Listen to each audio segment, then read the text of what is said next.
জাতীয় burn institute, একের পর এক আসছে অ্যাম্বুলেন্স, বাজছে সাইরেন।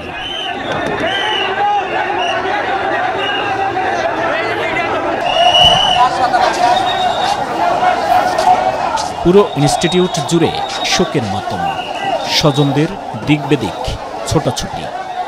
জানি না আমার ছেলে কেমন আছে।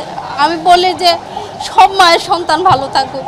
আমার সন্তানের যেমন আমার কষ্ট, সেরকম সবার মার কষ্ট। আমি তো সবার মার সন্তান, জানি, আমার চোখে আমি দেখছি যে অনেকে নাই। উত্তরার দিয়াবাড়ি এলাকায় মাইলস্টোন স্কুল অ্যান্ড কলেজ ক্যাম্পাসে ফাইটার বিমান বিধ্বস্ত হওয়ার পর আহত শিক্ষার্থীদের অনেককে নিয়ে আসা হয়েছে এই বার্ন ইনস্টিটিউটে। সঙ্গে দুটো পেশেন্ট ছিল, তাদের কোনো গার্ডিয়ান ছিল না, তাদেরকে আমি নিয়ে এসে ভর্তি করছি। সব মিলে খুব বাজে একটা অবস্থা। অনেক স্টুডেন্ট ভর্তি আছে শুনলাম, তো ওইখান থেকে আমরা এখানে আসছি।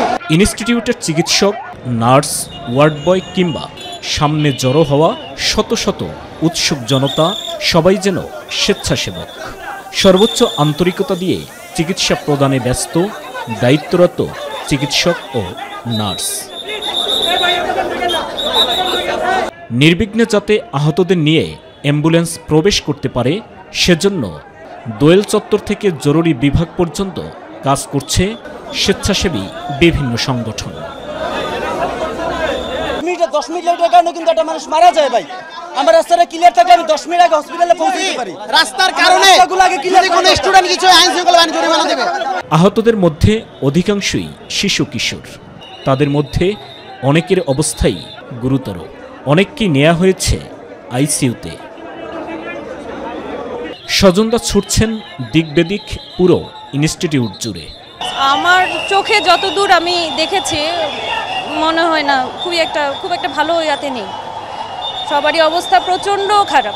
আহতদের দেখতে এবং তাদের পাশে দাঁড়াতে একের পর এক ছুটে আসছেন বিভিন্ন রাজনৈতিক নেতৃবৃন্দ এবং চিকিৎসা সেবা সম্পূর্ণ শতভাগ নিশ্চিত করতে আসছেন সরকারের বিভিন্ন উপদেষ্টারা।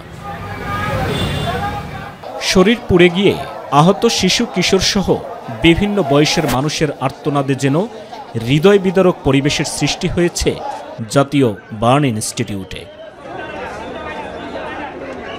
সাইদুর রহমান আবির, মাই টিভি, ঢাকা।